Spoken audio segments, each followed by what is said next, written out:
Welcome back, everyone, to RWBY Arrowfell Episode 2. Let me be the one to say thank you, everyone, so much for your support back in the first episode. Over 450 views. I know it has been a long while since we have tackled this game, and I do apologize, but I do reconcile with you. We are going to play through this game and beat it, and trust me, when I find time, there will be more uploads of this said game.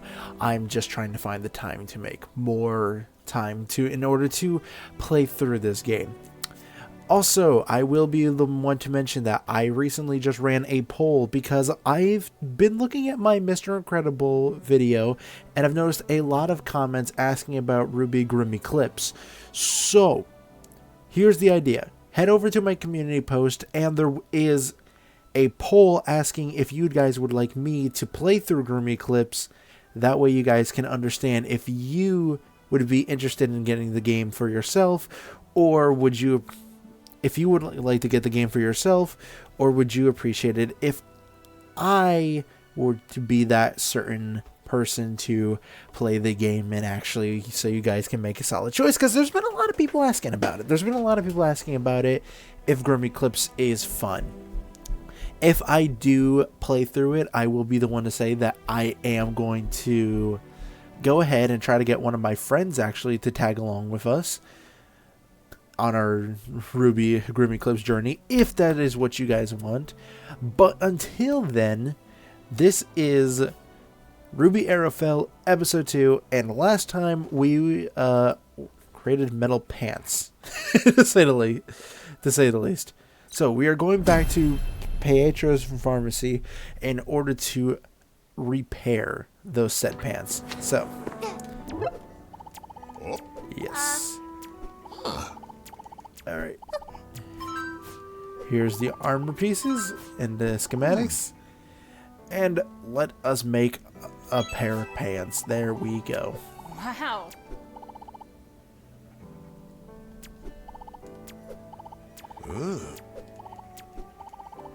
What? Wait. Alright, so we recently discovered the mysterious orb is actually some sort of container. So,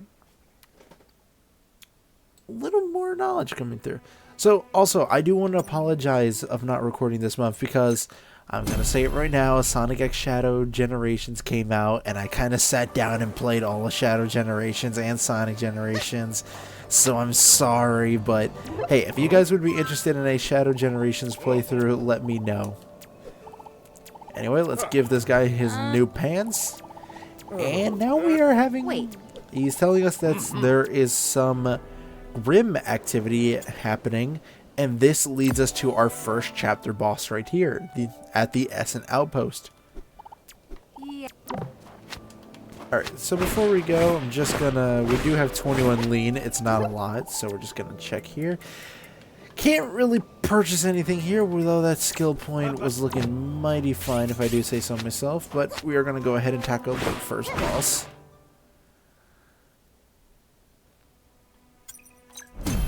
So, off we go to the Essen Outpost. Alright. Just gonna use Blake right here, get this damage on this Beowulf right over here.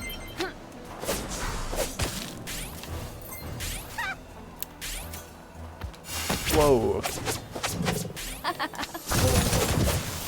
I'm glad that Weiss's semblance is able to take that out. Let's just go ahead and pick ourselves up some lean. And this leads us to our save point. Cool. Not that we really needed it, but we will save regardless. Alright, let's go. Here's our boss room. And here is our first boss. It is none other than the Grim Goliath. So I'm going to start this fight by making a platform here.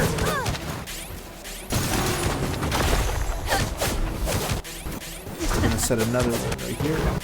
Oh, hold up.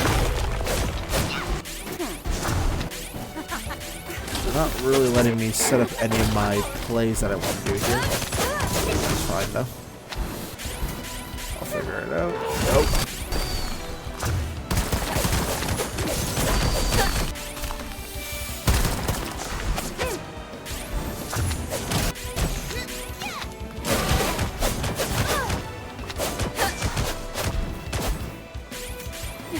Alright.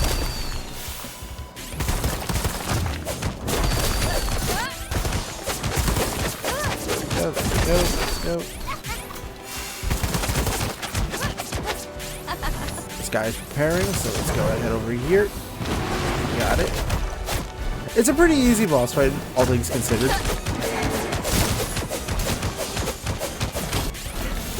I just like using Weiss's glyphs while also using a combination.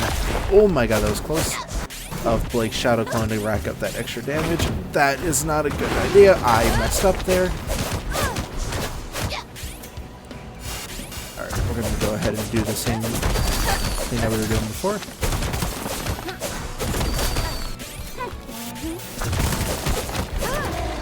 And that takes down the first boss. Easy as pie, honestly. If you just use that strategy, it takes down easily. But we got a cutscene, so I'm going to stay silent here.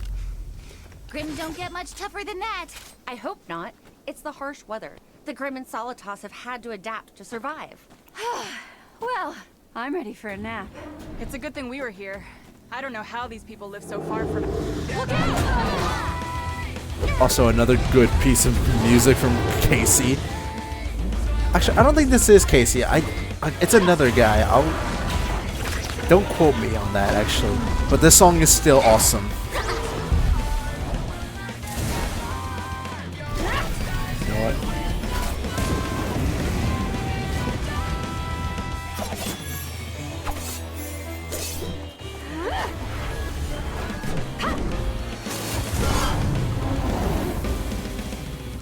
That was... Looks like Bianca was right about those new huntresses. Oh, great. What are they even doing here? What? Who are you? Oh, look. They talk. Hey! I told you to never come back here.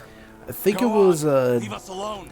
You've terrorized no us wait, that was enough. I think it was either Caleb Hiles or Dale on, North. girls. It's one of those guys. Done here. Song is still awesome though. I think the only piece of music from this game that is Casey is Ever Strong, which only plays in the intro stage and the end credits of this game, which is very disappointing because I love Casey's voice so much. But it's fine. In the time being, we are introduced to Bram Thornmain. I was not a fan of those people, which apparently is a group of huntress, or rogue huntress, as he puts himself, called Team BRIR. So, we're just going to give this guy this little piece then that we have found, and he's going to go research about it. Thank you, Mr. Thornmain. We'll see you soon, and hopefully you will not be a jerk later. In any case, chapter cleared. Never trust a man with a red suit.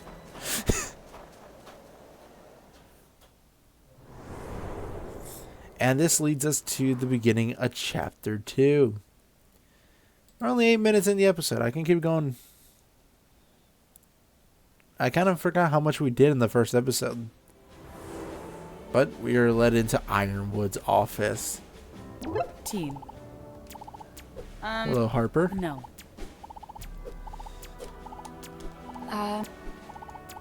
Alright. Alright, now then. We are going to go meet up with the Aesops, which luckily do not want to kill us. Yet.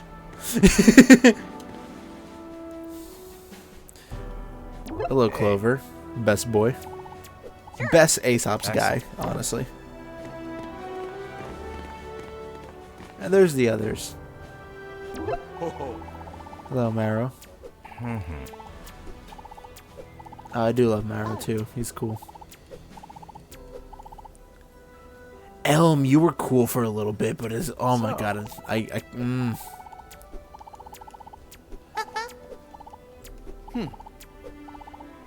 Harriet, you're just a jerk and always have been. Vine, I don't know how to. I don't know how to feel about you. Excellent. But oh well. Right now we are going to help every Aesops member. So let's see here. Well, Elm wants a little something, so...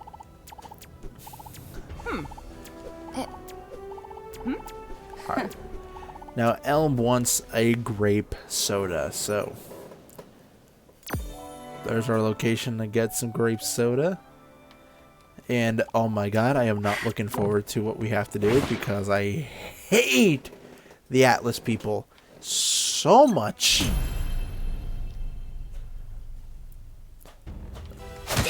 I mean, obviously they're not terrible, but oh my god, I do not like fighting any of these guys.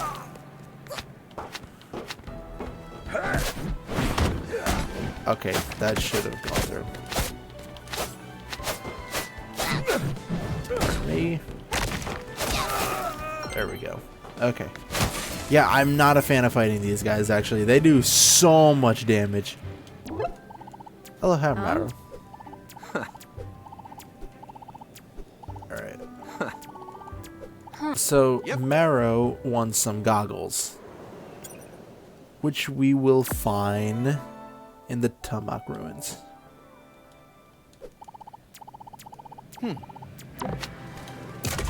So I'm just gonna open this up. We got a skill point.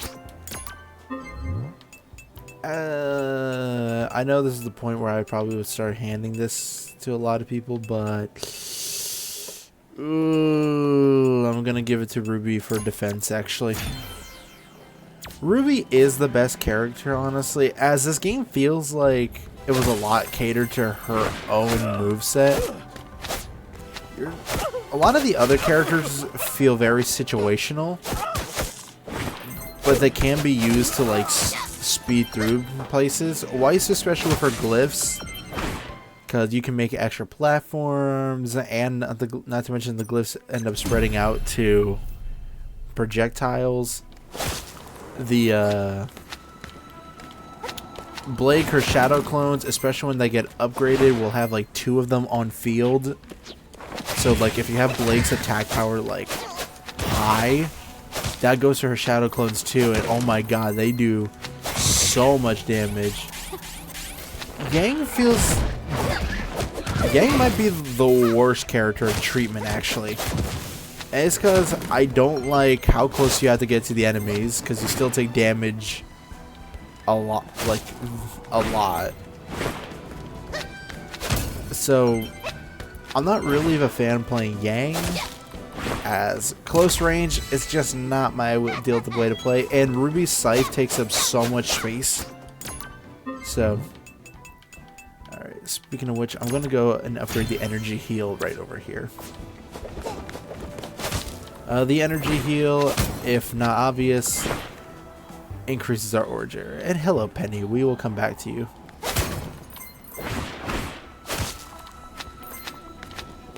Just because I do have 100% on this does not mean I know exactly where everything is. And I don't think I intend to 100% this game. I'm going to at least try not to. I'm going to duck right over here. See, Yang, I only like using her to remove blocks out of the way, which was her purpose, obviously, and taking care of the Tusk legroms. Blake, I just like jumping over the grid, that way I could just spawn the shadow clone, because the shadow clone spawns in where you're at. So, for an example, I was up there in the air, and I was still able to get the shadow clone in like the center field, so... Yeah, shadow clones are really good. Hello, Vine. I'm just gonna go ahead and open this real quick. Now, how can I help you, sir? Yes. Alright, let's see here. Alright, let's see here. So, Sure. this guy is looking for some 8 and 3 missing artifacts. We are going to go down further into here, take care of this little ruins area, and then we're going to go back to the Atlas streets, and maybe there will be something there. Hello.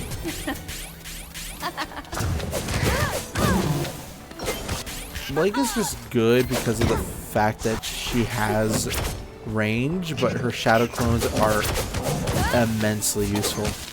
And like I said, when we get like 2 of them, we'll be able to like stack it, so like it's really good. So yeah, this game feels more catered to with Blake and Ruby in mind, actually, because they feel the most useful. Weiss feels situational but still helpful. Alright. Ruby, we're just going to increase her melee attack. And Blake, we're going to do the same thing for you.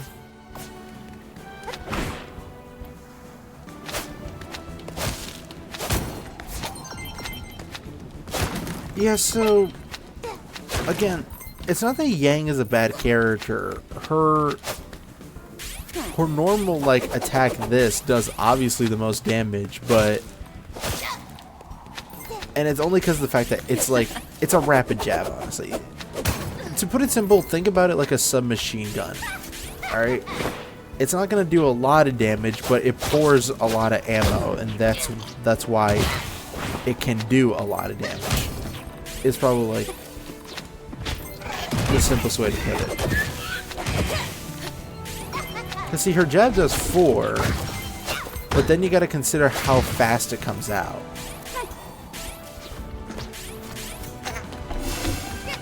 My good lord, there's so much.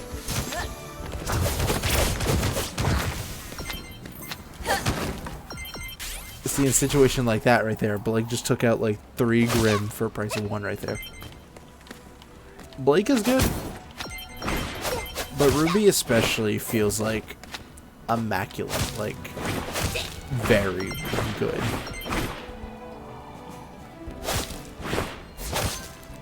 Like, I really do mean it when I say, like, this game really felt like it was designed for Ruby Rose. That being said, though, I still wonder what the game would have looked like, actually. Because, if you actually see reveal trailers for this said game, it looks so much more different than this, like this release title, actually. So, I still wonder what the actual game could have been. Also, I'm getting absolutely destroyed over here, so I'm going to swap to Ruby. And I'm just going to spawn this. And I do not like... Jeez.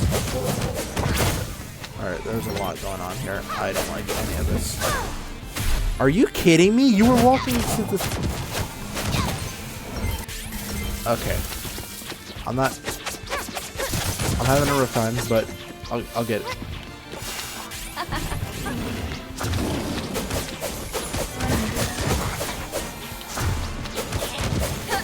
There we go. That ambush was rough, to say the least. I'm probably going to have to start increasing everyone's defense stat as well. In any case, let's pick up this.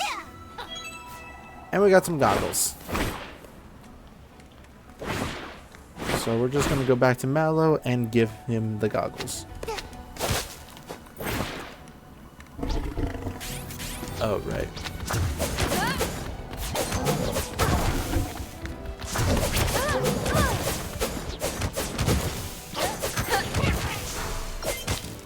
Alright.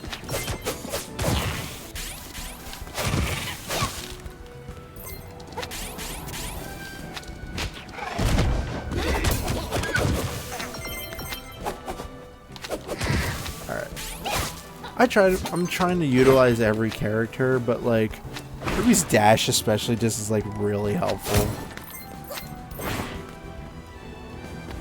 as it works exactly like the show. So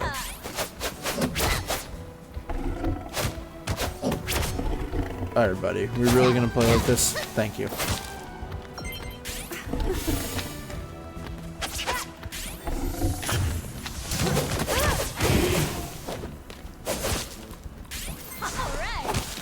Taking advantage of every bush and little thing I see, as this can drop lean magic. I don't care. It's helpful at the end of the day for me.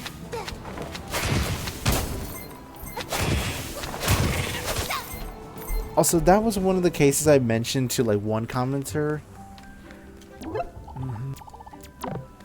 Okay, so there's 3 ancient artifacts to recover.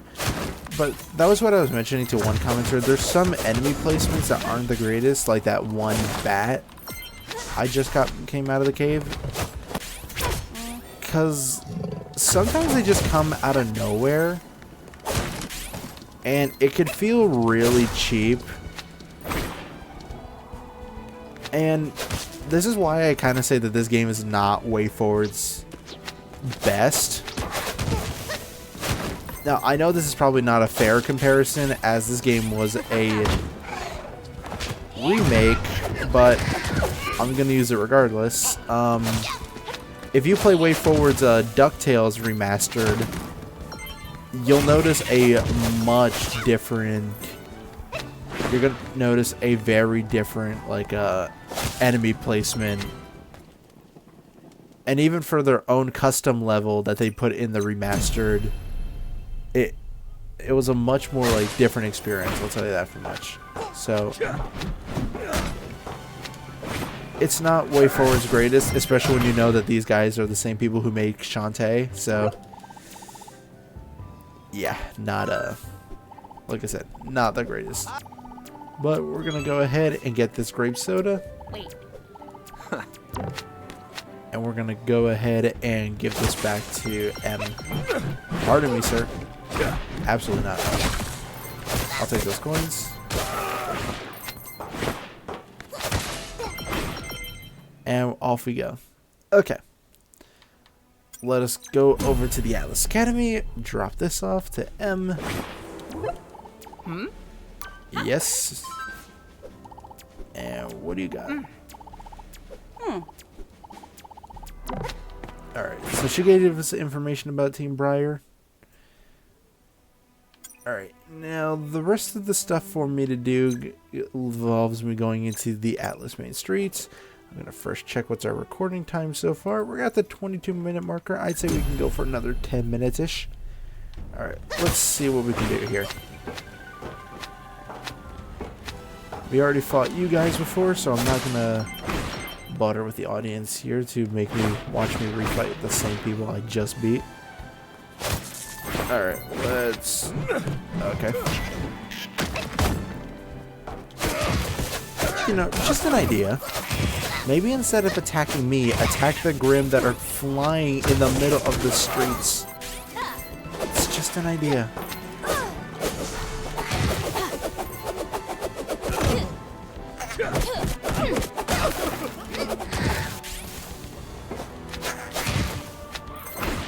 But, in any case, thank you for the said save point.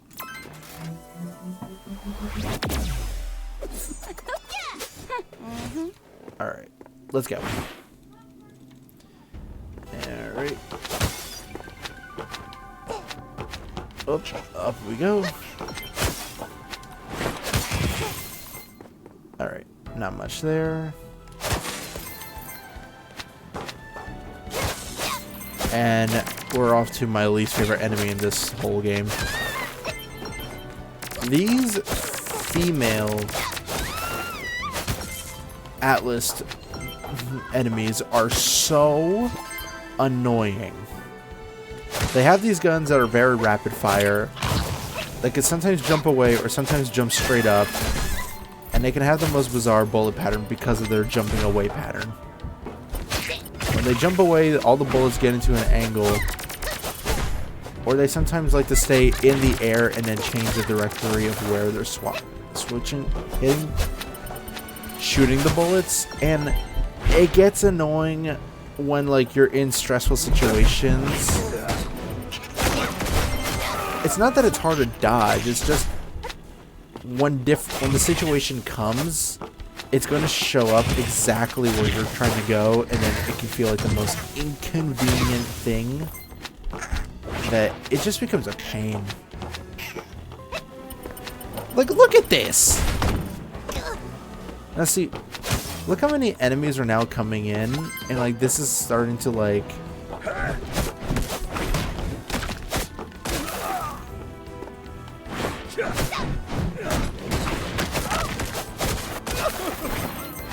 there's so many enemies now compared to like chapter 1. It's a little gross, to be honest. I'm not saying having a lot of enemies on screen is a bad thing, but like, you know, it's not the greatest design choice, especially for the case of like you're just trying to make your game hard. Also, I know this jump is more than possible with RWBY. I said I know this jump is more than possible with RWBY.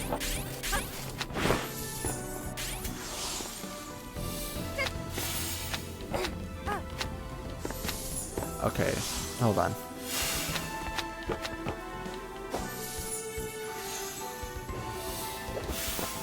That was not what I wanted to do.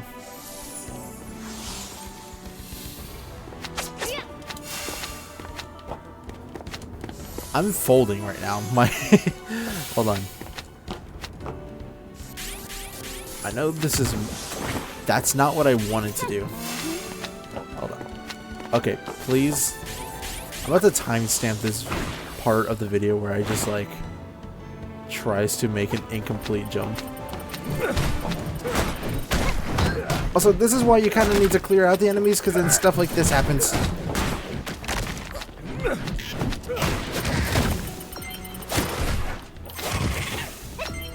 So, if you're upset on why the videos take forever, it's because of that.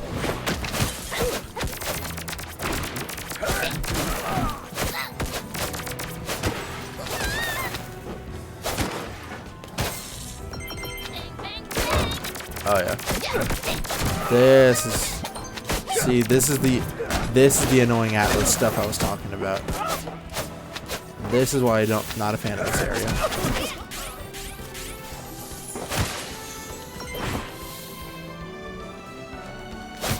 And if you don't build your characters well, it's just gonna be an annoying time all around.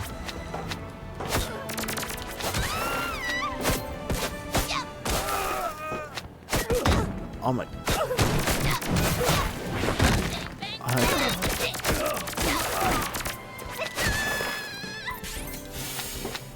It's rough, man. This whole place is rough, that's it. Alright, let's check in here. We got a skill point. We got 2 of them, actually, so we're going to increase Blake's defense here. And we're going to increase Weiss's ranged attacks over here.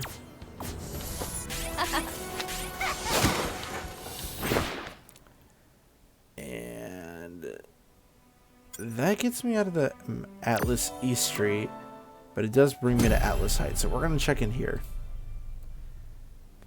And I think after we're done checking here and here, I think we can call this an episode. But first, hello, Harper. I mean, no, you're Harriet. Harper's the other girl. Alright, now hold on. I think she gives me Ruby's upgrade here. No? No, she gives me the dust mine mission over here. Okay. Of course. Alright, she wants 3 weapon techs. If we could find it for her, then she'll probably be able to upgrade Ruby, and I think that's how we'll get the thing. Alright. I'm thinking we purchase a skill point here, purchase an extra heart here, and let's just purchase the other skill point again. And I'm gonna go ahead right here, and we're gonna go... I'd say let's do an energy heal there, and we're going to increase Ruby's defense right here.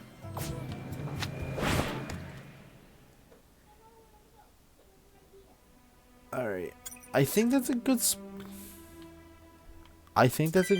I'm just gonna double check to make sure it saves. Ooh, see, now I'm scared. I'm gonna go to Atlas Street West real quick, because I know there was a save point station not too far. Pardon me. Right after here.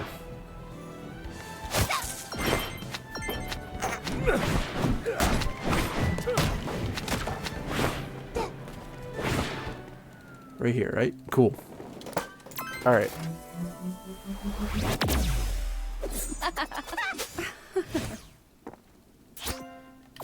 And I think we can call that an episode. Alright.